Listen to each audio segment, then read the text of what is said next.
It's time for Who Watch. Time and relative blackness in space.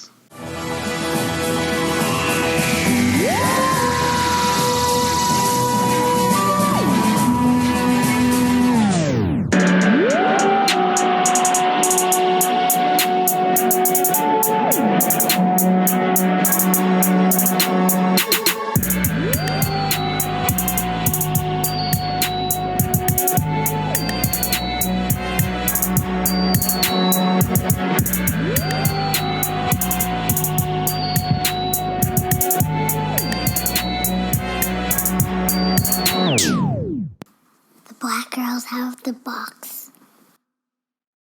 Hi everyone, it's Bayana, Connie, and Robin coming to you live from the Time Vortex. Today we're discussing episode 10 of Doctor Who season 11, The Battle of Ranskoor of Kolos.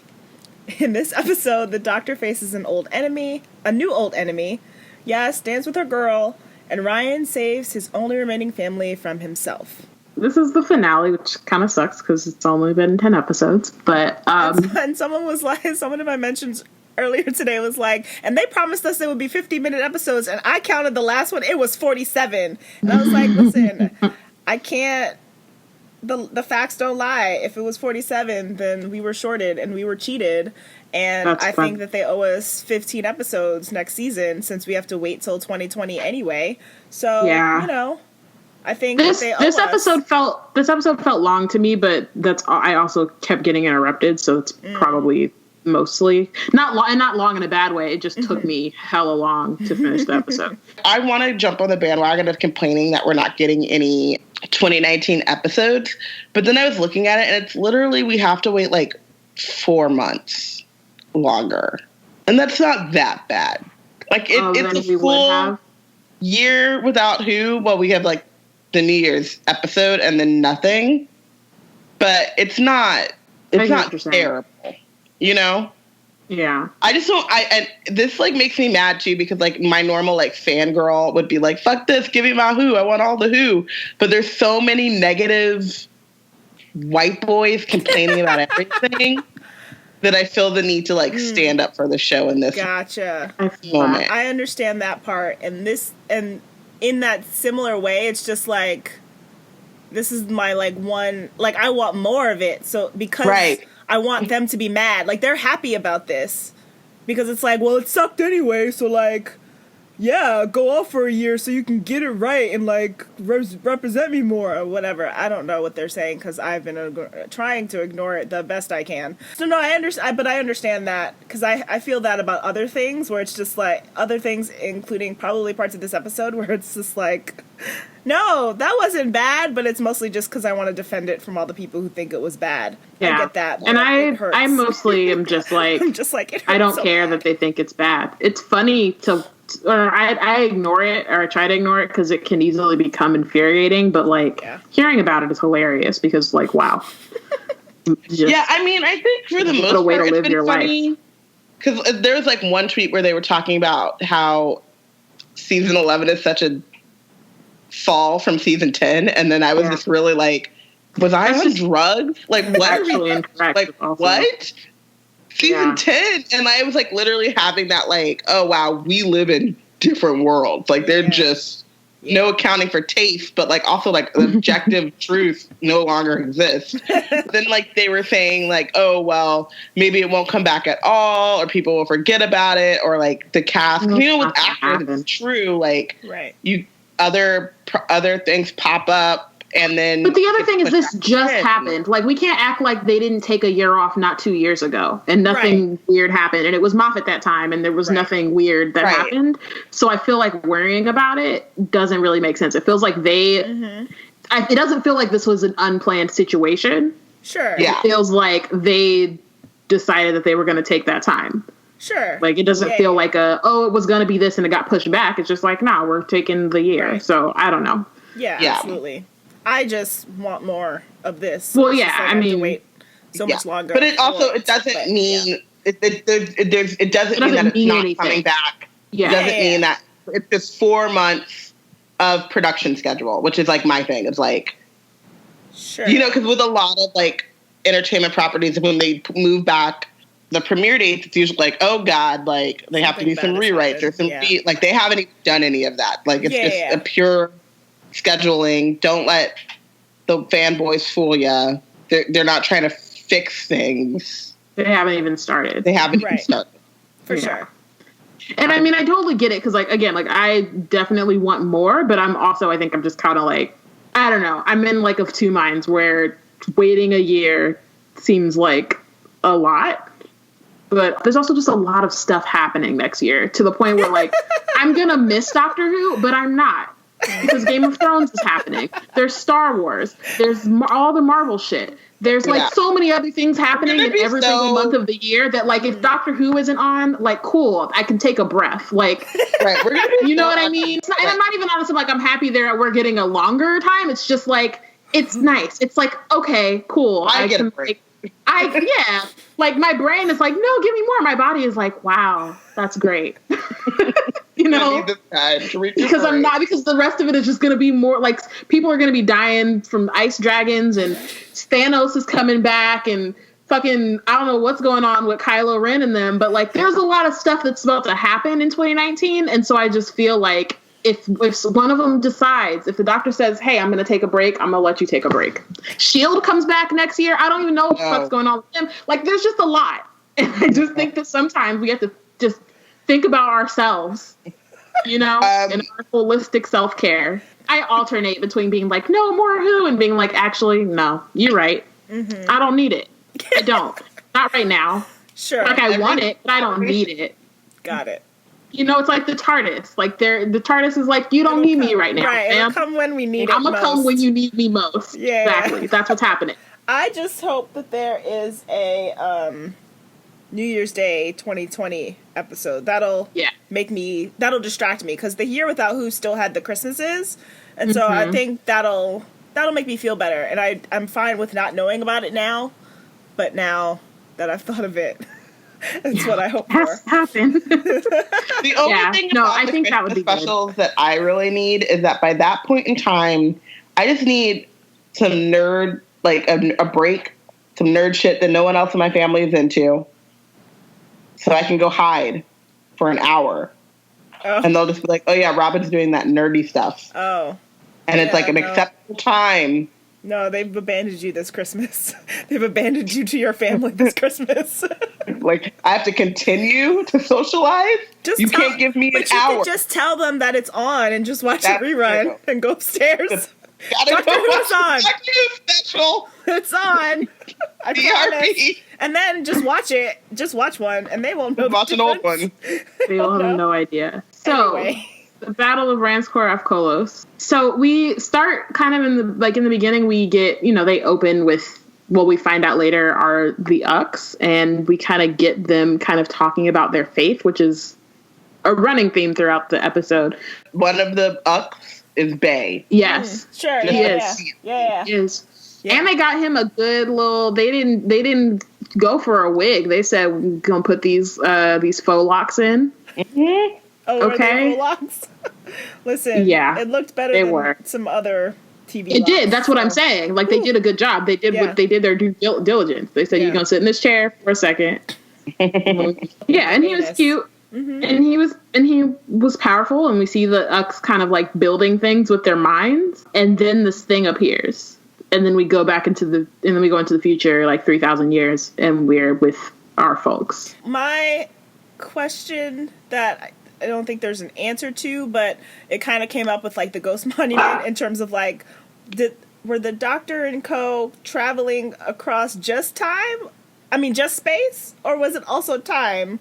Because of the 3,000 years difference. Like, he's been there. The Stenza's been there for 3,000 years. He's been there, but so it's not clear about if he got teleported. Thingy. Yeah. I don't know if he got teleported 3,000 years back and then just lived that 3,000 years, and when they arrived, it was parallel to when he left. In terms of like how long they left him, it's been since they left him, or what. So I was just. It doesn't actually matter towards anything, but just a curious thing since you mentioned like there's technically a time jump.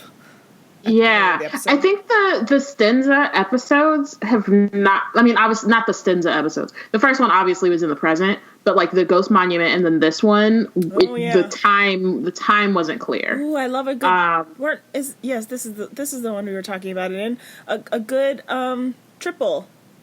Mm-hmm. I feel like I had a dream about. Oh no, I think I said that I had a dream about it last time we talked about a good triple episode. Yeah, so they the doctor kind of like, they get this distress, or they get 9 different distress calls, and so the doctor's like, well, guess we're gonna do that. And Graham has a moment where he's like, do we have to? And she's like, nah, but we're going to. Like, I don't know why you're like, you've been rolling me for. New here? Yeah.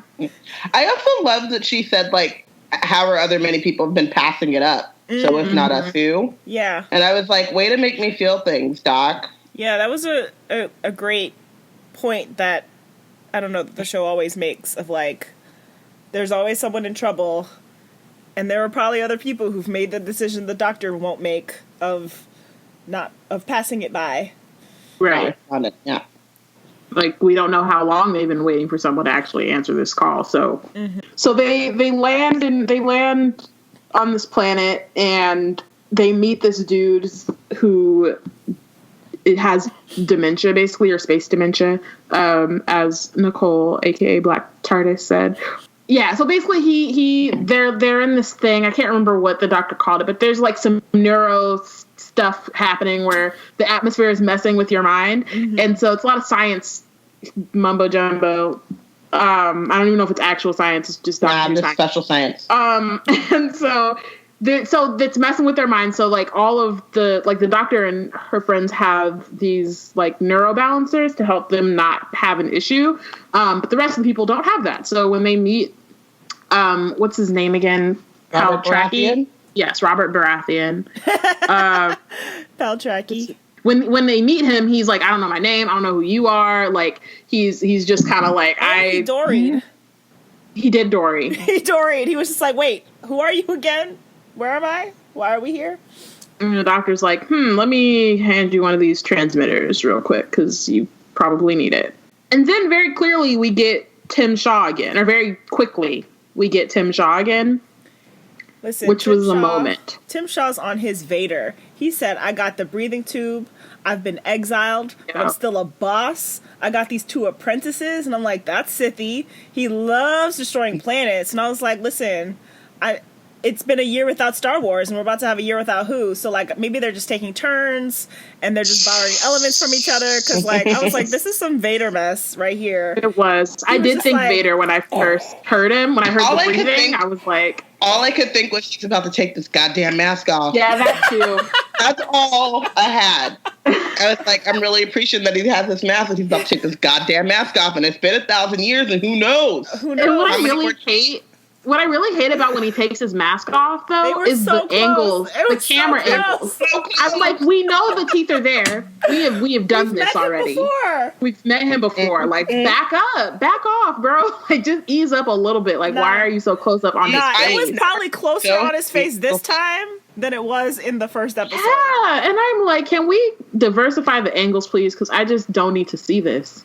When he put it back on, I was like, ooh, thank God. And then I was like, that's not going to stay on very long because we know him. The reveal. He just likes to show the doctor what he's working with, and it's not much. No. Not at all. Like, I love that he was on some it's your fault nonsense. And I was just like, Tim Shaw, you have to be such a white dude right now. Yeah. Wait. You made me do this. Really?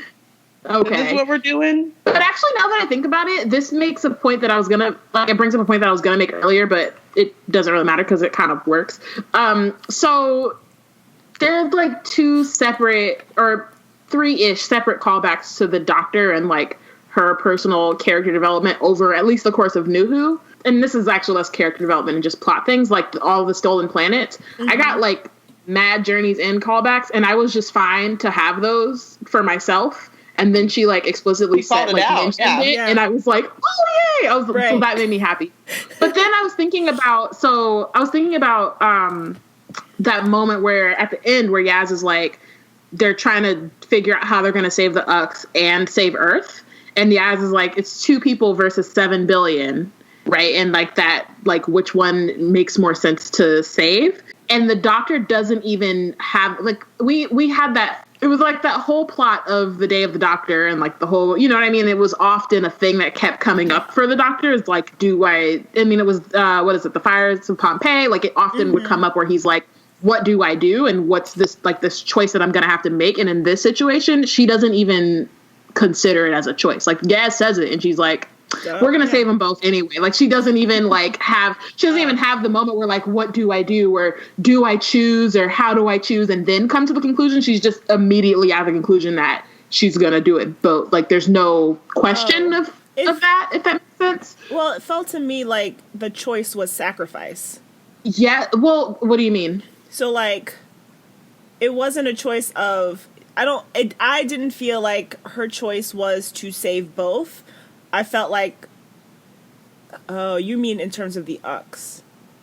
Yeah, I mean in terms of saving the Ux as opposed to Earth. Oh, okay. Because, and I think that I think that in other situations or in the past, the Doctor would have had this like really angsty like speech about it, or his like face would have looked really like grumpy, and he'd have been really upset. Then he might have like screamed at someone real quick, and then he would have made his decision, or he would have come to the conclusion that he could save both. But like it would have been a lot of work. Whereas like Yaz said that thing, and then the Doctor was like, "Okay, so then I think we can maybe do this." Like she immediately was just still working through solutions as opposed to taking that time to be like, "What do I do?" Yeah. She was like, "I just have to figure out what to do, and I'm not considering that like choosing one or the other as an option." Oh, okay. No, I was reading that scene, not thinking of the Ux. And just thinking of the Doctor and Yaz making the personal choice to not like, neither of them had a care about their own personal safety. Mm-hmm. Like they were like, well, obviously we're just going to do this thing.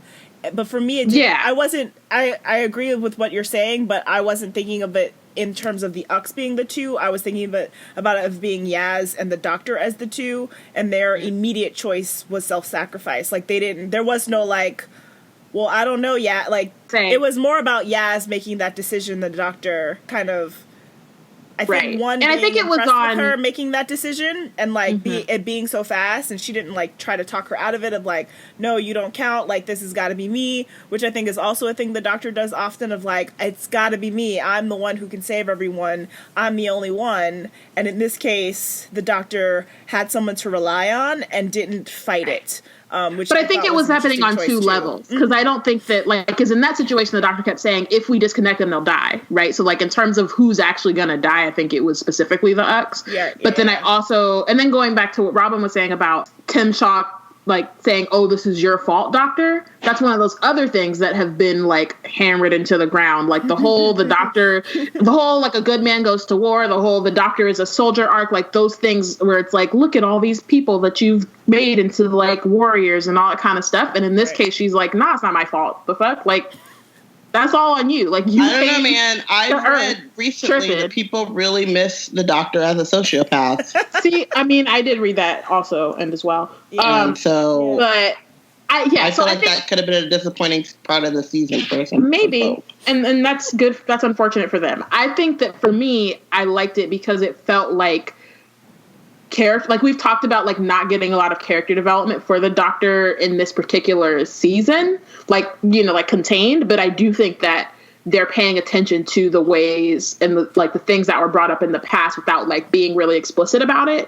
in a way that makes it feel like, okay, yeah, she's X number of years old at this point, she's gone through all that stuff, and that doesn't mean that she won't at some point like maybe come back to that depending on what happens. But at this point, she's kind of beyond that and has moved on to a different, but it's, you know, it just feels like it's building on stuff from 10 and 11 and 12. Yeah, because I think that's the thing that Moffat did not do was like, Moffat did character development very encased in the season that he was in.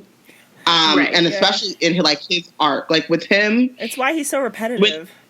True. And like with him, when there was a new Doctor, it was like, slate's clean, like not even between like when it was like season 5 between RTD and Moffat, like I kind of got that, right? You're gonna have a new feel, a new look, and whatever.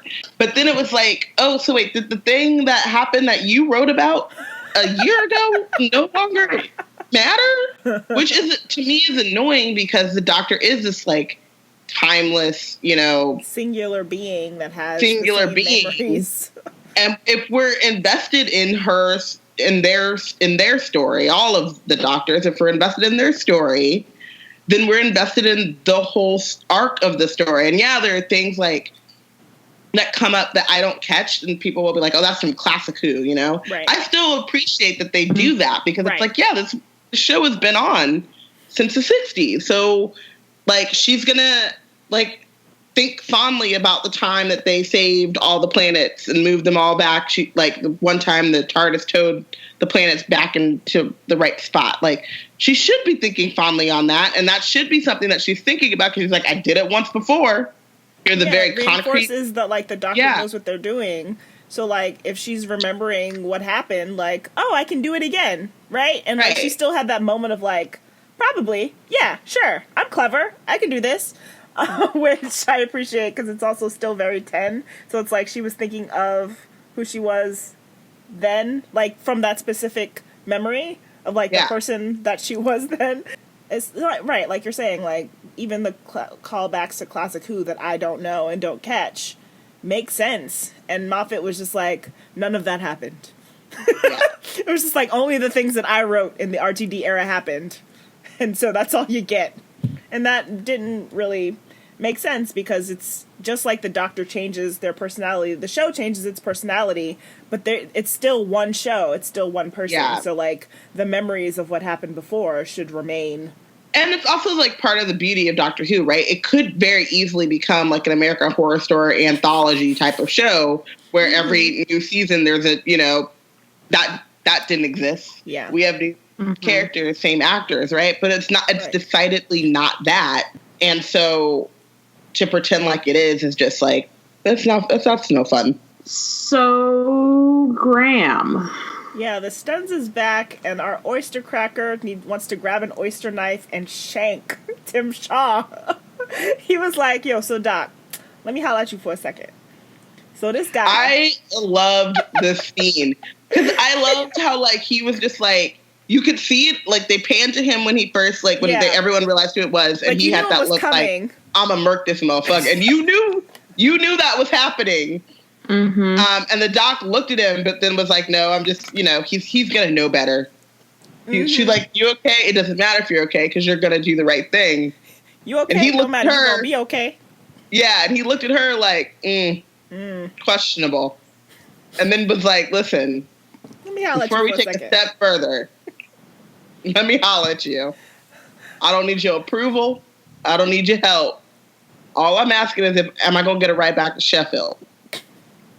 And she was like, you do this, you cannot travel with me. And he's like, all right. Will I bring you back to you going to drop me back off? These are questions. Will I drop you back home? I don't know about that. It's like, I said you cannot travel with me. Me taking you home? Technically, that's traveling. So, out of bounds. But anyway, I like that there is continual, like, this whole season's like one-on-one, blah, blah, blah. Every episode is singularly confined, but at least the character development is consistent. And I appreciate that, we just came off this episode where Graham had to see Grace again, and it was the right amounts of annoying, but also had that, extra level of like, all right, I guess I feel things now, for Graham. And I appreciate that it happened right before this episode. Like, the timing of it was obviously very purposeful, because you can see it makes it all the more sense why he would feel this way and why he would be so in his feelings and so revengeful. Because he has just seen Grace and, like, just been, like, brought up all those memories of why she's gone. And so it's like, oh, this guy's back? All right, it's time to go. And he's been so Hufflepuff all season. And this is when his honey badger comes out. He's just like, where's the gun at? I need it. I liked it. And I guess we'll save, like, Ryan and Graham and their thing for Ryan rants in general. I think it still continues to fall into the trap we were talking about last week, where a lot of it is focused on Graham. But, like, again, what was, like, we don't really get Ryan's reaction to seeing that it's Tim Shaw. And other than to be like, oh, is Graham gonna like chill? Yeah. And so Ryan that was doesn't have those same. Like I think I understand why he doesn't, because they don't want two characters having the same emotions. Well, I don't think that he should have the same. No, right, I think that I don't think it's the same reaction to their emotions. Yeah. They should have the same emotions, but it doesn't necessarily have to be the same expression of those emotions or the same like actions. But that's what I'm saying, is that I think that they maybe felt like having them both react in a similar way was repetitive, but I'm agreeing that like there would have been a way to show Ryan reacting that was different from what Graham did, like his interest in revenge. I'm fine with Ryan not having an interest in revenge, but I would have liked more, I don't know, maybe explicit. Yeah, they should have just mentioned like from him about that. Like even when he's talking to Graham, it's all about like, Graham. Yeah, and like I think he might have said, "I miss her too," but like he doesn't say like I'm angry or or even say like I don't blame Tim Shaw, like because there was a conversation that was happening about like did Tim Shaw kill her? It's like, well, if he wouldn't have showed up, she wouldn't have been going after that Tangley monster, and Tim Shaw created the Tangley monster, so yeah, ipso facto he killed her. But like there could have been that where to Ryan, like he does not like Tim Shaw, and Tim Shaw put Gran in this situation, but he doesn't actually blame him for her death. Like that could have been the conversation or he could have got to the point where he said like I've forgiven, or you know what I mean, like I'm not looking for revenge, I'm looking to like move forward and like make sure that our memories got like something, but there was just no. And I think, honestly, there were moments in their conversations where he almost hit at that, but because we didn't get that, like, development earlier on, it didn't hit the way that I think that they wanted it to hit. And I think that because, again, like y'all were saying, like, the focus of the conversation was on Graham and not on both of them, it didn't hit like, there were certain things where he was like, Gran wouldn't want this, or like, the way that he was talking about it was very much about, like, her and the way that she would react and the way that she would do a thing, and because Graham was so kind of blinded by the fact that she was gone, he's very much putting his own, so he's like, she would just want to be alive, but it's like, okay, yeah, but she's not, so these are the things that she'd want in the case that we're in the situation we're in right now, right? And I think that having Ryan be that voice, especially as someone who like does know Grace more than and like for longer than Graham did, I think that having that as like a voice is important, while also showing that he is also still grieving and may even have some antagonistic, like, you know what I mean? Like he may also want to like punch Tim Shaw in the face at the very least, but like, I think that he is also very much thinking about Grace in a way that's, he just has a certain level of empathy for people, where Graham very much in that moment was thinking about Grace, but he was also thinking about himself and his own anger that he had. Which is a consistent character trait. And it makes sense, and I'm not even mad at that. No, yeah. But I was thinking very superficially, the sandwich, it relates to the sandwich thing of like how hungry he is and how he's always thinking about like, well, I need to eat. I'm worried about what I'm doing right now. Like he's always very much in self-preservation mode, which now I'm like, is he a Hufflepuff with a secondary Slytherin? Because, his emotions do always come back to his self above others. And then he's like, oh, right, but I do care. But he does care about everyone else, too. So he does eventually get there. He does get there. It's just like his immediate instinct is like, but sandwiches for me. Revenge for me. And then he kind of considers everyone around him and like what Ryan's feelings on the matter would be, and Ryan's perspective of Grace, and how that influences his choice in the end too. So like we talk about the fact that like Ryan has known Grace longer, But I do think that this is something that they should have done better. There are two different and distinct types of love going on there. Mm-hmm. And so Ryan knows Grace longer and he's grown up with Grace. But I don't think that Ryan knows Grace more than Graham does. Sure. Because there's a lot of things that like a grandmother and a caretaker is not sharing with the person that she's taking care of in the same way that she's sharing with the person that she's like, who's her partner in life, right? So like Ryan will never be Grace's partner, like full partner. And so there's always things that Grace is going to like shield him from or not be as truthful with. So I do think that there is like, I did like that exchange between Ryan and Graham saying, you know what Grace would have liked is to be alive, because it shows that they both know two different sides of Grace. And there are things that Graham knows about Grace that Ryan would never, because as Ryan's caregiver, Grace is going to always sacrifice. Like, you know what I mean? Like, like if Grace and Ryan are walking down the street and a truck is coming, she's going to put herself in the way, in between Ryan and the truck. If Grace and Tim Shaw are walking down the street and a truck is coming, Grace might just side-eye the motherfucker and like step back or like push him a little bit. You know, you don't know. Sure. Because those are probably different. If Grace and Graham are walking down the street, they might face the truck together.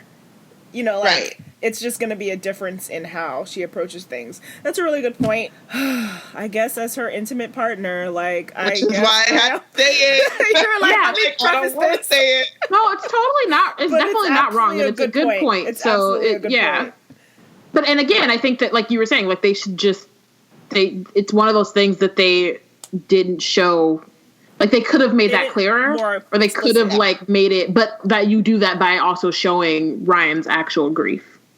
And they don't really do that. Yes. Because they don't have to tell us, that, you know, in explicit words, like, I knew her differently than you because we were married. But, like, there is a level of showing that they are doing, but it could have been heightened on Ryan's part. Mm-hmm.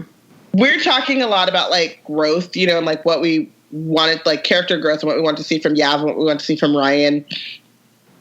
I really do think that Graham got an arc this season that Ryan and Yav didn't get. Like, I feel like I really know Ryan. I know his quirks. I know what he's into. I know how he'll react to certain things. I'm getting there with Yav. She's a little bit quieter. But I don't think that Yav or Ryan got a good through line. Like, if you would have told me episode 1 that, like, Ryan's dyspraxia was not going to come up very much after the first time, or like if you would have asked me what Ryan's story arc would have been after episode 1, I would have been like, he's learning to believe in himself, to have faith in himself, and to, like, you know, fully accept dyspraxia and move through the world with it without having Grace holding his bicycle handles. You know what I mean? Like, not having Grace there to, like, be his training wheels anymore. Mm-hmm. That did not happen.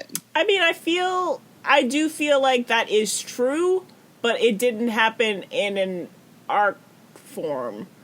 I agree with you, while also saying that I feel like Ryan at this point does travel through the world without, he is riding his bicycle in space or whatever. It was just less explicit. That wasn't his, it wasn't his. Yeah.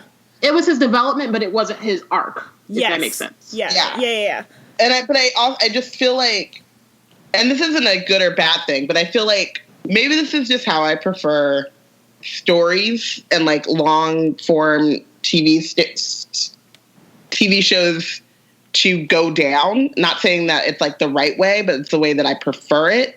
I do like to see a through line in character development and character growth that is not like, oh, you get a little sprinkle here, you get a little sprinkle there, and it's kind of choppy. Like, I get what you're saying, and, like, yeah, I could argue that was Ryan's growth, but it wasn't written in a way that was, like, seamless or, like, you know, there weren't, like, moments throughout every episode where I'm seeing that happen, and I just probably like to watch television where that is more explicit. Yeah, I mean, I think it's a symptom of them having so many characters to deal with. I also think that like of the three of them, like Graham and Ryan definitely got the most development, and I think that like their arc is the closest like tied to each other's, and so a part of Graham's is Ryan's, you know what I mean, and it's their relationship. It has to do with their relationship with Grace, which again is a little bit more one-sided than it should have been given that this is like the overall story they're trying to tell for this season.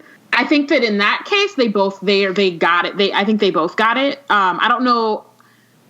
Like I would say that like I don't know. I would say that like Ryan and Graham definitely got the most character development, but I feel like in the first few episodes Graham didn't get all that much. Like he made like they went into the what's it called when they came back to the present and we met Yaz's folks. Like we got that moment with him, but then after that we didn't really get very much until the last 2 episodes. So a lot of it was very much just like, you know, is Ryan gonna dap him up? Is he gonna call him granddad? Are they gonna like be cool and not, you know, like it's a lot of it was very much about them becoming closer and not so much like them having separate arcs, if that makes sense.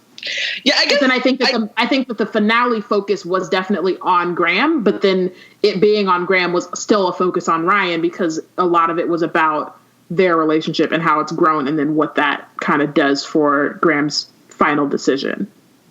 Yeah, I guess maybe it's character development is the wrong word. It's more character arc. Like Graham's story was getting like his grief around Grace and moving on and like building a new life without her.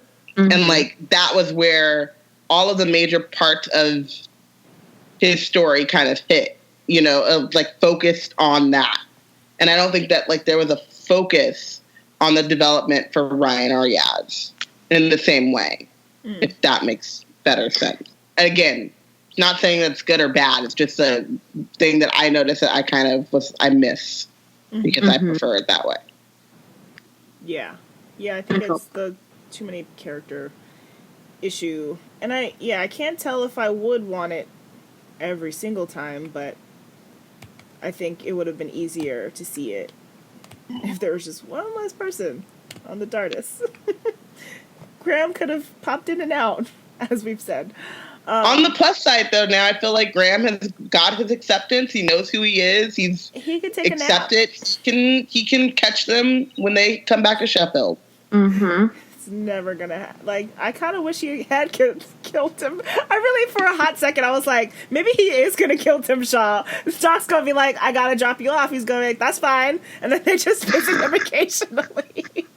I was like, maybe that's what's about to happen, and then I was like, there's no way that's ever gonna happen. They weren't gonna let it happen. But it did spark my mind for just a hot second. Yeah. But yes, if you said in the first episode what Yaz's story was going to be, I was like, she's going to want, you know, something with being a police officer and a leader and like finding herself as a leader. And none of that happened. Instead of that being Yaz's growth, what she found was that she wanted to be with the doctor no matter what down the end of the line. And that was her real purpose. Mm-hmm. And that is her real, new, true, one and only goal. With you to the end. And I like that. I wish we had. That's one of the other things where I like wish we had gotten more. Like we got a lot of like Yaz and the doctor are like great, and like everywhere the doctor goes, Yaz is right there, and like the doctor stands Yaz every time Yaz says something. She's like, "You're the best thing since sliced bread." But like her saying that, like I'll go wherever, you know what I mean? Like I'm with you till whatever, I'm down like for anything, I'm staying here with you. I think like I liked it and I was like, oh, but I think it would have hit much harder if we had gotten more of that, like they didn't really put the work more of their relationship for real beforehand. Like I think that they did a lot of like hints, or they just are like best friends and they're walking, but they don't have any real like deep conversations. They don't have any moments like that. Like the only person who really has, like Ryan has those moments with Yaz and with Graham, and I think Graham maybe has one with the doctor, but other than that, like they don't have any of those like real like moments that then when Yaz says that would make us be like, oh, like, yeah, they're really doing this. You know what I mean? I always think about, like, so when we see Donna meet the doctor for the first time in Runaway Bride, and she's yelling at him, and she's like, I think you need someone there because I think you need someone to stop you. And he's like, kind of talking, like, they have that moment. I don't know why, but my brain right now is going to Eleven and Amy at Vincent and the doctor, which is way too late in their relationship. And I know that they had a moment before then. I think when she was telling him that she was getting married in the morning or something, they had like a moment. I mean, they had a moment, all right. That was right, but like, I mean, I don't know if that's the moment you mean. I don't think that's the moment you mean. No, I mean, like, he was saying, oh, no. It was when she couldn't open her eyes, and it wasn't him because it was him and the thing, and I need you to trust me and the thing, whatever. Mm-hmm. But they had that moment. Okay. In whatever timeline it worked, but it was kind of early in Amy's timeline with the doctor. Sure. And Rose and Nine went through whatever the first big, actually scary thing that they went through, and he had to comfort her. Like, you know what I mean? I think like, that was like her first thing with her. Yeah, because I feel like her first journey where she's like, shit, I just followed this stranger into a box, and now I'm at the end of the earth, literally. Yeah, I'm watching Earth's Final Days, and but like, I don't think that we got, like, we did get her saying to them when they asked if they could travel, like, it's got to be scary, I can't always protect you, and like, but that was to everyone, and it wasn't. I mean, it was a personal and sweet moment, but it wasn't like a one-on-one. Mm-hmm. This is why I'm down the line with you, because you have to also remember that, like, Ryan and Yaz went to school together, but they barely recognize each other, so they don't even, you know what I mean? Like, they know each other either. So there definitely need to be more moments of, like, interpersonal, like, this is why we're here. Yeah, because I think it's one thing for them as a group who kind of have these loose ties and went through this one experience together to be like, hey, let's do this and go through space. But, like, yeah, it's just like them as a group. So it's like, we are all here. But, like, if Yaz is suddenly not feeling it because there's been no, like, moment where the doctor has, like, affirmed her, then, like, is she gonna feel stuck because she's with the group? There's no, like, as you're saying, like, interpersonal for them to have this connection, not just to the group, but to each other individually. Like, I think Yaz and Graham had that moment in Demons in the Punjab, and obviously Ryan and both Yaz and Graham have had their individual moments, but you're right, I hadn't quite noticed that they don't have those same moments with the doctor. Like, I think this was the first episode where the doctor and Graham have really had, like, a moment where it's just like, this is us talking just about us and not just about, like, I'm talking to you, but I'm talking about, you know, all y'all. Yeah. Right. Or I'm talking to you, but we're talking about how we're about to, you know, make it through this craziness. Right. Yeah. Yeah. Yeah, it was cool, and I do really like that we had the moment where, like, Yaz and the doctor are the two who are off, like, saving the world, while Graham and Ryan are more in, like, the caretaker role.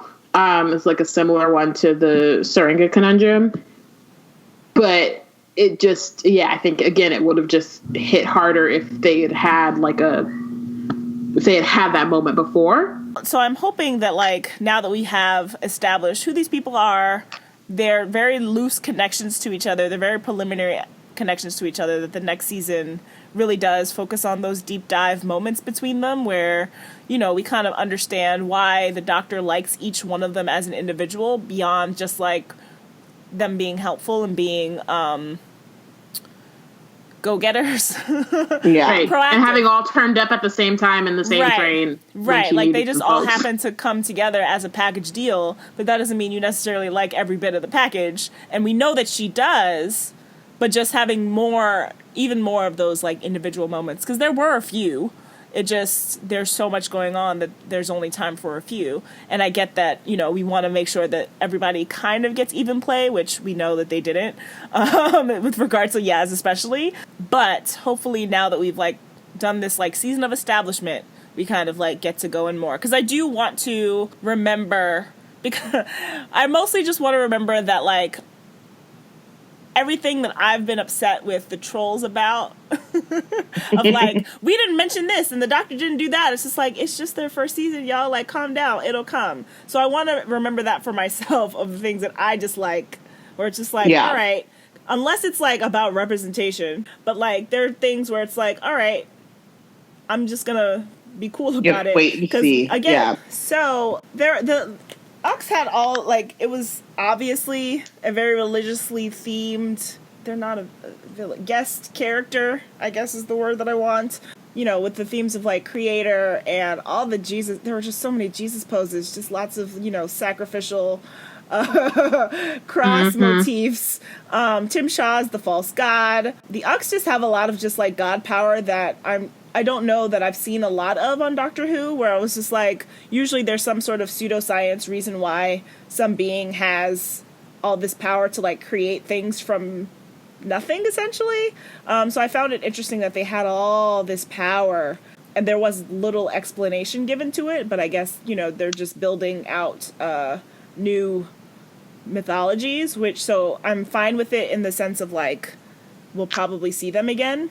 And then the two things that were like the biggest for me in terms of like tying all the religious themes together was you build but he made you destroyers, that's no god, which is just like such a fire quote, because, you know, people in real life with religion just forget that like most gods, but especially the one that like people claim to serve in America, you know, all these like pseudo Christians, you know, kind of forget that like you don't have to tear everything down for the God that you serve, because, you know, part of the religion is that it's a God of love. So I really liked that sort of like affirmation that I could use in my like everyday faith. And then I just really love the double entendre with Grace, just because, you know, in the end, Ryan and Graham come to this conclusion of like, Graham is able to not succumb to his vengeful nature, and, you know, they kind of team up and are like, okay, so what are we gonna do with this fool?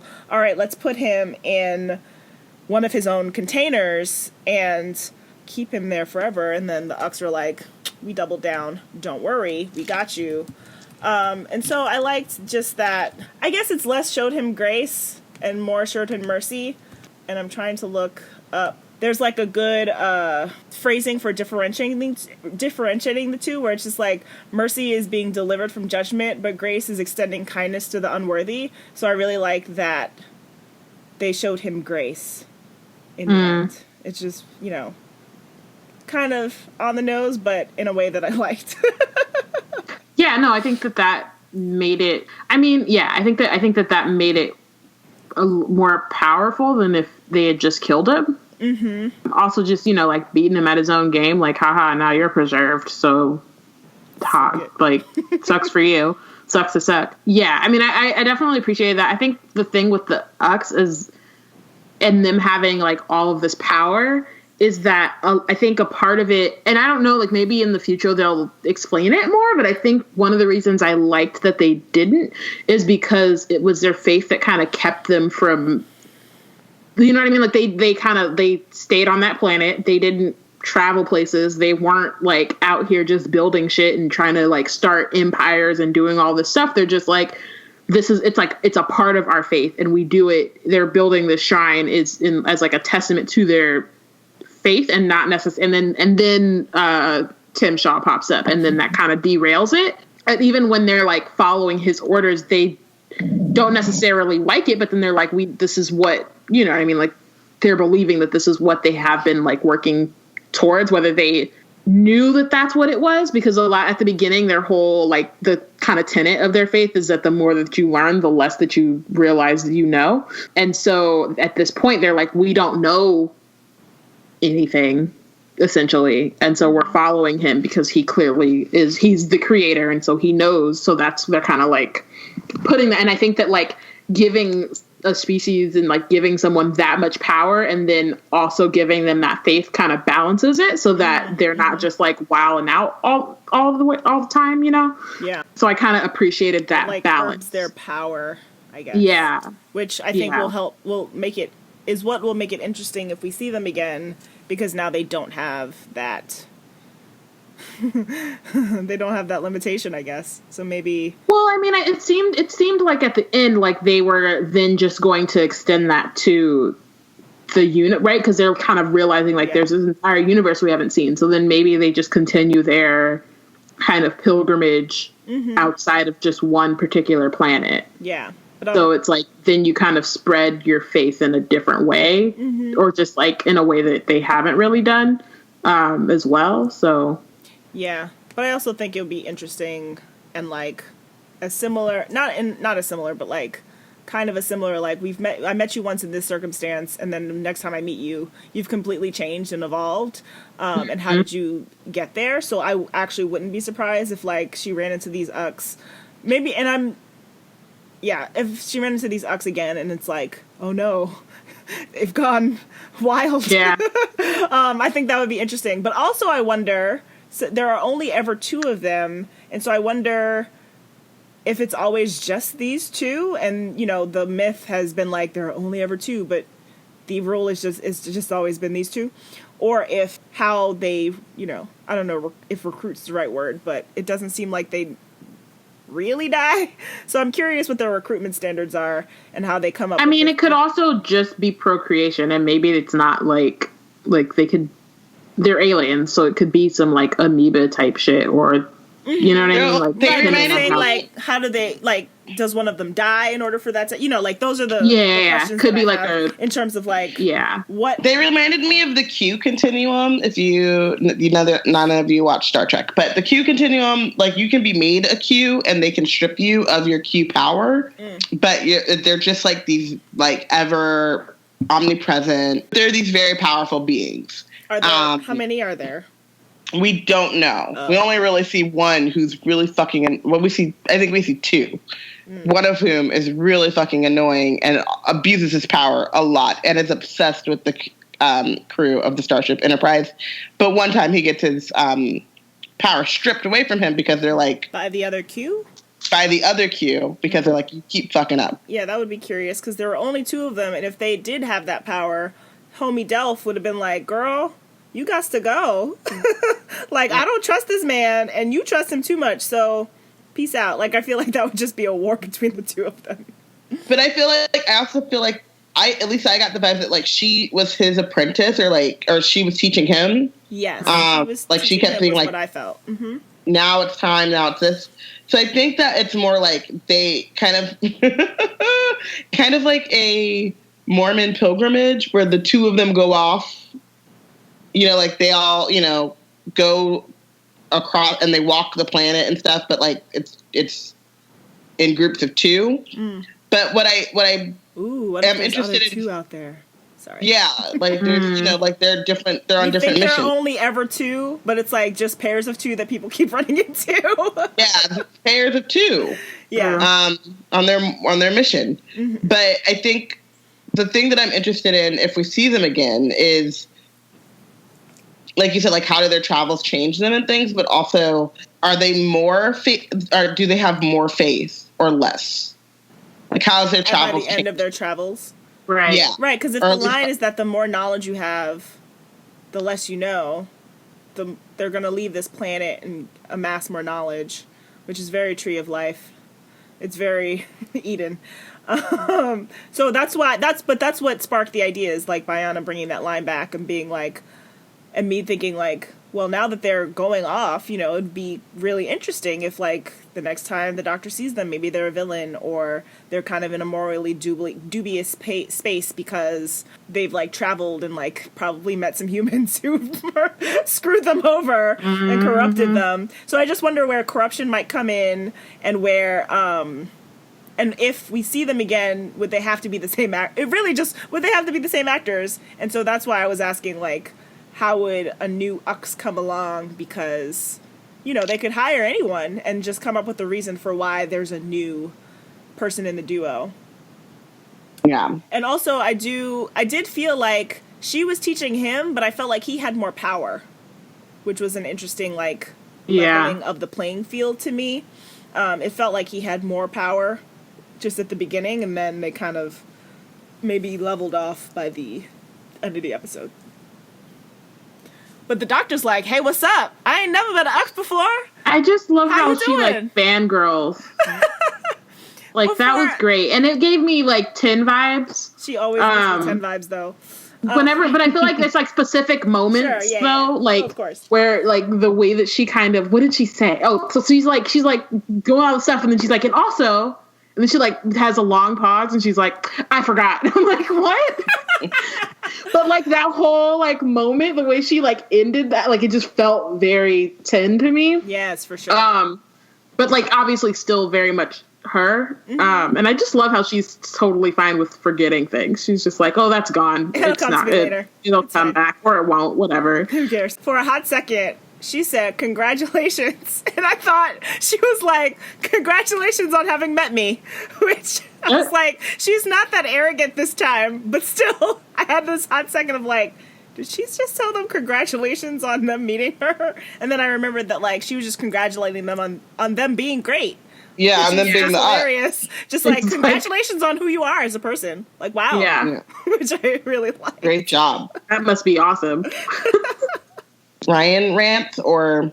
Yeah, I mean, I think Ryan is probably the most consistent of like the companions in terms of his, like we kind of talked about this, like it's very clear that he has, like, they have his personality laid out. So, like, he like finds the little, like, GPS thing. He, like, picks it up. He doesn't even, he doesn't do checks. He doesn't, like, he's not like, maybe I'll be careful. He's just like, oh, what's this? Shiny toy. Cool. Like, so he's that. He asks a lot of questions. Like, when the doctor's like, oh, I have bombs. And he's like, wait, but I thought that, you would let me have a bomb? I have this whole lesson. You were new! And she's like, you know what? Things change. And also, like, we're not killing anyone. We got one of the first, like, rules of the doctor. Mm-hmm. She was like, don't quote me on that. The rules change. Yeah, and it's like the same conversation we've had before, but super new, where it's like just her phrasing of it is just like, listen, the rules might change. As opposed to, like, I will lie to you. Like, the way she's phrasing it is slightly different. So I like that it's the same thing. Just new terminology, new ways to. Because it's not necessary. Because it's not a lie. It's how she. Yeah, because it's very much true in the moment. Yeah. Yeah, and then I think that like there was one moment I will say, because a lot of this episode was very much about, like we were talking about, it was about Ryan and Graham. And I generally, like, we knew the granddad thing was going to happen. We knew they were going to be like, we're family and whatever. So I like have kind of made my peace with that. There was one moment though, and I could be just reading a lot into this, to be honest, where he's trying to tell Graham to chill. And again, when we're talking about like them arguing about what Grace would want, and she says, I'm telling you what she told me, be the better man. Mm-hmm. And like, on the one hand, I liked it. But then on the other hand, I thought about Rosa and him talking about like the context in which she would tell him that. And so then it rubbed me a little bit the wrong way, if that makes sense. Okay. Yes, but you have a still trap of a mind, and I don't think that the majority of the people no, and I don't think so would have either. done that callback because I didn't. No. I don't think so either. That's why I'm saying like I'm bringing it to y'all to even because in my head I was just like, wait, but didn't she tell him that in a very specific context of like not getting killed by cops? Sure. Or like not like him controlling getting his anger, controlling his temper. Which I actually, in the larger not context, saying it was a bad thing. It just was like, you're passing along this very culturally specific. It's like a very specific, to a person who doesn't necessarily need this advice in that particular way. Yeah. But in terms, bringing that back, and Ryan's lack of, I guess, relationship to his grief. And his anger at maybe the Stenza and at Tim Shaw for like what he did to Grace, I do feel like maybe I would have wanted, and I can't see. This is the thing, is that I don't always know if I would have wanted it, because then it would have felt like telling and not showing. But maybe we could have gotten just a little bit of a reminder of that conversation, because it was like 7 episodes ago, of the conversation that he has with Yaz about like, Nan taught me how to control my temper, control myself. And that that is the explanation for why he's so chill on the Stenza and on Tim Shaw for having done this, because, you know, it's just something that he's learned to do in all aspects of his life because of what Grace taught him. But it was 7 episodes ago, so I think that even just a brief reference to that context, like specifically him and his anger, would have helped bring it all together in a better way. That would have felt like Ryan would have had more, like we would have felt like he had more growth, or at least more expression of how he feels about the situation. Because I don't know that I necessarily needed growth, because he had, you know, just feel like he's dealt with it since the first episode, but I think more expression of how he feels. And that process, I think. Yeah. And I think that you can, like, grief is not a, like, oh, I'm over it now. Like, it comes back. It comes back in different forms. And I think that that's something that they did better with Graham than they did with Ryan. Like, Graham had episodes where he wasn't wallowing. He came on the TARDIS saying, like, I need a distraction. And so he had times when he was able and leaned into the distraction of it all. And it could be very well that Ryan was leaning into the distraction, but that doesn't mean that it doesn't show up again, or especially in the face of, like, this is, like, the person who started the thing that led to my grandmother's death. I want to personally call out Ryan's yellow beanie. The real MVP of this episode. I don't remember when he put it on. A lifestyle. It was like, but it felt like it was always there, and in your heart it's been with us all along. And it should have never. But see, the thing for me, the thing for me is that I liked seeing him put it on. Like, that's the thing, and it's not even just about Ryan. I just sometimes really enjoy characters on TV shows doing really mundane things, because usually it's always so heightened, and, like, sometimes I see a character in their house with their shoes on. I'm just like, that's not real. That's not realistic. So I like seeing characters in their socks, like, just these mundane things where it's just like, now that feels like an everyday thing. Like, homie showed up on the planet and just felt his ears getting cold over time. He gets sucked up into an alien ship, and he's just like, wow, it's a little drafty in here. Let me just put this hat on real quick. And I just really enjoyed seeing that casual, very mundane action on, like, this big space, like, outer space TV show in the middle of this planet, maybe in the future. I just really enjoyed that casual moment of just, like, and he put it on, like, opposite. Like, he was holding the gun in one hand and he put it on, like, on the opposite side or whatever. And I was just like, I just really enjoy this casual beanie application. And then the beanie was a look, of course. I was just thinking, you know, I do say that the TARDIS is overcrowded, but, like, there is room for this yellow beanie. It was. There is. And now I feel like Yas needs a good hat. Because, you know, Pilgrim, the Pilgrim hat, and now the beanie look. Yas needs a good hat, and the Doctor, you know, rocks a good fez. I mean, I just also want to say, like, Tosin is doing a very good job, because even in the moments where I want to just, like, roll my eyes, I'm just like, but you're doing such a good job, though. But you're making me feel it. Yeah, you're selling this thing I don't want to buy. So well. But, like, I'm buying it, and I didn't want to. Because he said, I love you. But, and like, thank you. Thank you for selling me this thing I didn't want to buy. Thanks for it. He said, I love you, but then sucked his teeth and, like, turned his head to the side. And looked his head, and I was just like... that. It felt also very real. Like, it just felt like my brother telling me he loves me. Just like, I mean, I love you, I guess. Like, you don't want to say it, but, like, you... But it was, like, very much, like, there was a lot of meaning into it, like, in it, and he was very much like, I want him to hear this, and then as soon as he said, he was like, I can't believe I just said that shit. Right. Like, wow. And it reminded me a lot, too. It was, like, a very nice callback to last week's episode, because it was like, you need to hear this, and I feel it. You know what I mean? Like, I do feel this, but I'm not lying to you. I would just rather we, you know, ignore it and not harp on about it. But, you know, since it seems like you really need this right now, I'm gonna give it to you. So yeah, I really liked that, because I did kind of start to groan, but he made it so bearable and also, like, in character. Yeah. So yeah, he did a good job. And also, like I said last week too, like, I knew it was coming, so when it did come, I was prepared, I think. Yeah, I think it helped that, like, we knew it was coming, so we imagined how corny it would be, and then Tosin sold it on a level that wasn't where we imagined it. Yeah, it definitely was not as corny as I assumed it would be, which it wasn't. Yeah, it wasn't corny at all. Like, it definitely felt very real. It wasn't like, I love you, man. And then they didn't stare in each other's eyes and music. And he was just like, wow, I can't believe I said that shit. Let's keep going. Let's forget. That ever happened. That's crazy.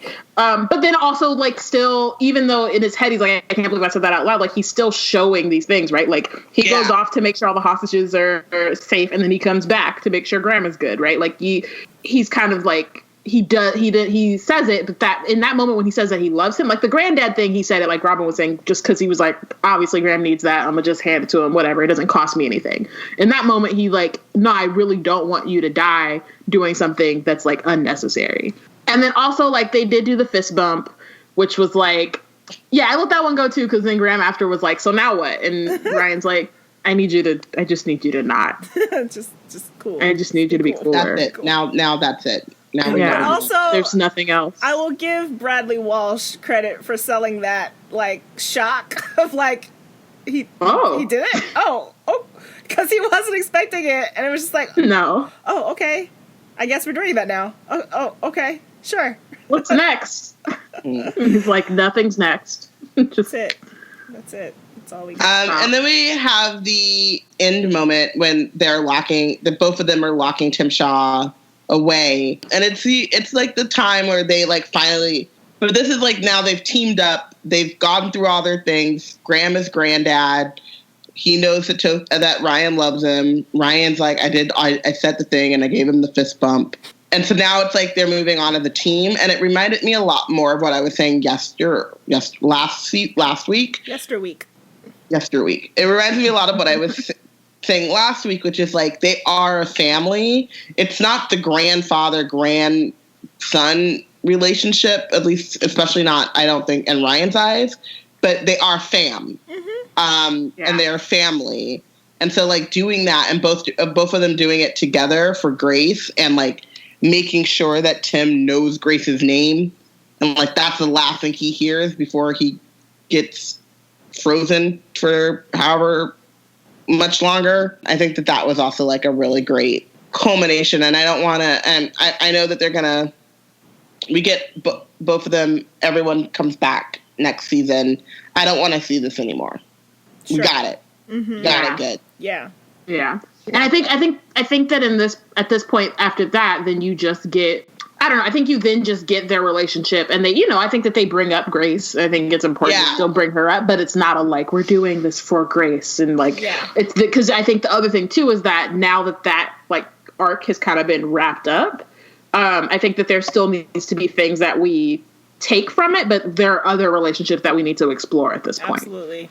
Absolutely. Yeah. And like, Ryan can still call Graham granddad, but it's going to become a joke, or, you know what I mean? It's going to be like the Geronimo-y type of, like, that doesn't have to go away, but it doesn't have to be a very special moment.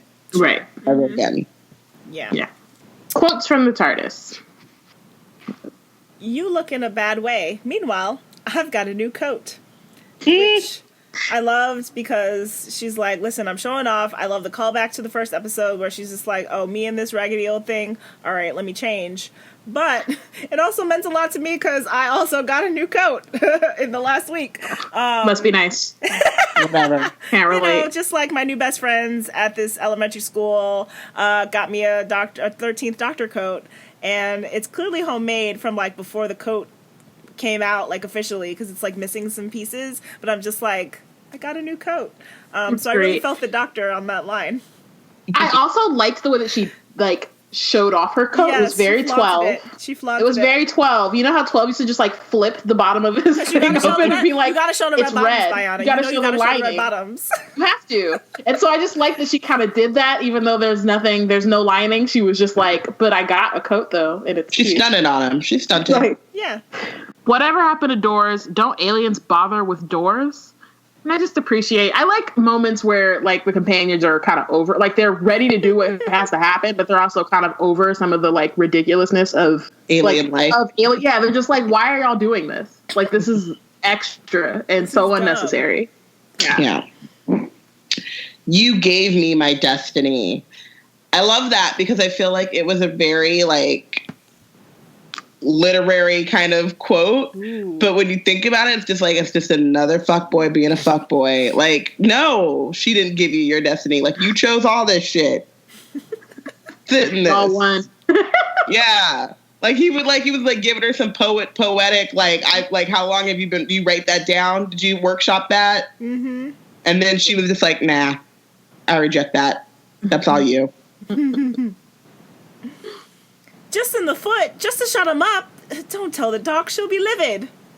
I loved it. You know, just like don't tell. I actually do like that also of like the companions kind of keeping a secret from the doctor, where it's not like a big deal secret, where it's like, oh no, the doctor's at some point gonna find out, but just like she don't gotta know everything. Yeah. No. And I like that Ryan immediately was on some like, ooh, like he was like, you weren't supposed to do that. Yeah. Like, nah, cool, it's fine. He's fine. It's just chill. He's alive. Like, I just got a little bit. Yeah. Just kind of shifted a little bit. It's okay. It's not, but thank you. I like that. There's no... It's the kind of transition from sorry to thank you, which I think is interesting. I feel like that's like a meme that's going around Twitter or something of like, you know, just change your sorries. Like, I'm sorry for being late and to thank you for being patient for me. Mm-hmm. Thank you for waiting for me. That's what it reminded me of, but in not like a corny way. If that makes sense. Sure. Yeah. I just not to say that, like, I think that the sentiment of like saying thank you instead of sorry is like, I understand the sentiment, and I think that it's like important, and I get it. But I think that like it could have been done in a way where we're just like, okay, we get it. She's a woman, and now she says thank you. Like, she's trying to stop. You know what I mean? Like, it could have been like very heavy-handed, but I think in this case it was very much like, okay, like it fit with what was happening in the moment. And I just enjoy that she's consistently done that, and that it's not new. It's just something the doctor's always done. Just, you know, maybe not as frequently, or just maybe we're noticing it more. But, like, the doctor's always apologized. The doctor has said thank you before. It's not because she's a woman. Anyway. So I was like, I'm sorry. I'm so sorry. Literally, has said it less than 10 has, so. Of course. Well, 10 has to throw it in a couple times a sentence. Right. You know? Yeah. Anytime he was apologizing, he said sorry like 3 times. Like, I just want to make sure you know how sorry I am before I make you do some bullshit. Like... So sorry. Come on, fam. I thought we weren't doing fam. I like it. That was very cheesy in a great way to me. Yeah. It was like... trying it out. She's like, maybe one time it'll feel right. But it also, like, I think very much, like, put the relationships and their roles into perspective. Like, she's going to keep trying. You know, come on, fam. That's the doctor. Still, like, I'm gonna give it one more go. I thought we weren't doing fam in the way that Ryan, like, is, like, smiling, like, smirking while he says that, because he's going to make fun of her about it. Mm-hmm. And then Yaz just being very earnestly like, I like it, because Yaz is like, I'm down with whatever she wants to do, however she wants to do it. It got the although I believe in the witch... So. Exactly. And I remember, I think it was in Witchfinders where she was like, where she said it, and they both kind of looked at her like, this is bad. So you know, it reminds me of like sometimes like you have like those people who will say shit and you're just like, I'm gonna need you to not, but then eventually they just like wear you down. Like, and you're like, okay. I feel like you just like with Granddad. Yeah. I feel like you just like explained my entire relationship with you, but that's cool. Oh. Cool. Keep your faith, travel hopefully. The universe will surprise you constantly. I just really like their team, guys. She's so nice too. And like thoughtful and hopeful and a surprise. I also think like Jodie is very great at doing that and infuses it with a sense of eagerness. That maybe the other doctors don't have, but I really do believe that the other doctors, maybe not mean Capaldi, had that same thing of just like hopefulness and niceness, and like I believe it was in all of them. I feel like Jodie's more earnest about it. But 12's entire last speech was just like be kind and like yeah, like, it's weird. Yeah, it's just, like, constantly weird that, like, the things that Jodie does as the Doctor are, like, grating on people's nerves when, like, literally there's an example. It's like, there's a tweet for that in the real world situation. But it's like, there's a Doctor's moment for every single thing that she's done. It has been something that's been established before. Like, this little speech at the end of the episode is literally what happened at the end of last season. Yeah, and it was also 12's, like, advice to her. You know what I mean? Like, it was his, like, that was where he was like, I wasn't, because he wasn't acting like that. Right. But by the end of his run, he's like, okay, this is how I hope that, like, himself. We move forward, right? Like, really? He's talking to himself on how he hopes that he'll move forward. So, justice for Capaldi. And I do, now that you've put it in those terms, and I guess this kind of goes into, like, one of my overall thoughts about the season, so we can move into that, is the way that the Doctor, so, like, it's happened the last few times where it's like 11, you know, called Clara to pass along a message to 12, and then you know, the Doctor, 12 has this big speech to himself, but really it was just Moffat writing this, like, BAFTA Award nominee speech for Capaldi. But I do like the way that it has, the speech that he gave literally informed who 13 is. So I like that.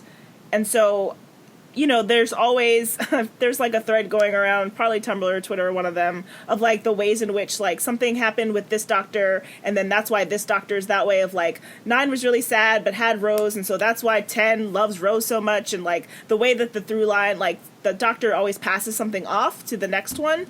And so I like that the speech that 12 gave kind of informs who 13 is, and that, like, Bill's, like, colorful wardrobe has, like, passed on to 13. Like, we're making the, you know, it's, like, not necessarily true. We're just, like, trying to put it together ourselves, but I really like the ways in which we can see, you know, they're not, like, actually starting from a clean slate. There are through lines of, like, emotion that 12 has passed on to 13, so.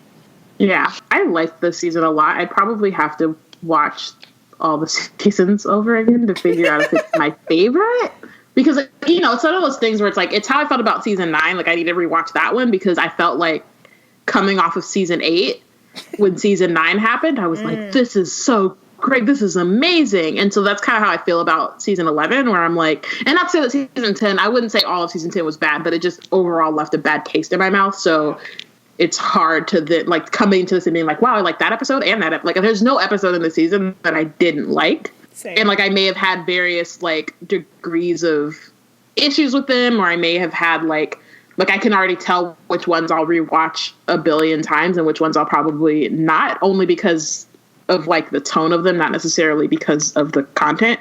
Yeah, I mean, I think that, honestly, I'm just really excited to be excited about Doctor Who. And so I think even though there have been some misses, and, like, I think that overall the trajectory that's going, and, like, I like that we started optimistic and I can, like, end optimistic. Yeah, I'm just glad like, to have ended a finale not confused. It's just really a good that as well. Me. Yeah, I same. I don't really have too much more to add to that. I feel like I really enjoyed the season. I really enjoyed the choices that they made. Some of the choices that I would have maybe done differently. I understood why they did them that way. And so that was also really important, was, like, having that, like, there are times when you're like, I wouldn't have done it that way, or, like, I didn't really like that choice. And then there are times where you're like, what? Why? How do we even get there? And it just, like, kind of knocks you out of the entire storyline, whether or not, like, it's me rewatching season 6 without my rose-colored glasses on, just like, what? And I didn't get that in any of the episodes. I might still feel that way about the frog, but I haven't rewatched it to tell. Ooh, the frog. The frog I got. No, but you liked it. Like, yeah, I understood it. You liked it. And I didn't. I liked it because of how weird it was. Like, I understood the choice. It wasn't like I'm not asking them to put terrible CG frogs in every episode. Yeah, they could not. They could just. It was a moment in time. It was it was a choice, and I'm not mad at the choice. I just am also not looking for that choice again. Right. Mm-hmm. Exactly. Mm-hmm. So I think that is the takeaway that I have from this season in particular is that I feel, and again, I have to like be cautiously optimistic, but I feel trust in the series again, which has always bit me in the ass. So I need to like be careful with that. Yeah. So but I feel like there were mostly bright spots, and even the spots that I thought were less bright, I understood. Thank you guys so much. Thank you for enduring season. Yeah. So check us out at blackgirlscreate.org. Follow us on Twitter at WeBlackandNerds. Use the hashtag Tarbis to talk Doctor Who things. Even in the off season, we will check it and we will use it. So you should use it too. Join our Slack, where we have a channel dedicated to conversations about Doctor Who, as well as other things. You can there's a forum on our website. You can see it on the homepage. We also have a community guidelines page that you can also sign up through there. And then we'll just add you to it that way. There's different channels that aren't just about Doctor Who, but if you want to come for Doctor Who and stay for the Marvel and other things and Harry Potter. The next thing on our minds. The next big, focus. Yeah, if you want to stay for the other nerdy things, then you should do that. Rate and review us on iTunes, and where our podcasts are found, wherever you listen to us. And Tarbis is a part of Hard Knock Media. We've joined the Nerds of Color podcast network, including the podcast Hard Knock Life, Southern Fried Asian, DC TV Classics, Ask Bi Girls, DC Geek Girls, We're Not All Ninjas, and That Moment. You can check out all of those podcasts at hardknockmedia.com. So once again, just thank you guys for listening to Tarbis Season 2. You can join us in January when we discuss the New Year's Day special, Resolution. I'm excited for the scarf. And that's all I know, is that there's a scarf. There's a scarf. It's airing on New Year's Day, and I just hope that I feel better about it than I do most Christmas episodes. Maybe the change to New Year's will, make me enjoy these episodes more. But it's possible. We'll come at you with one more, and then we'll figure out what else to bring you. But keep your eyes on the Tarbis. Keep looking up for the Tarbis in the skies, guys. Never know when the Tarbis will land. The black girls have the box.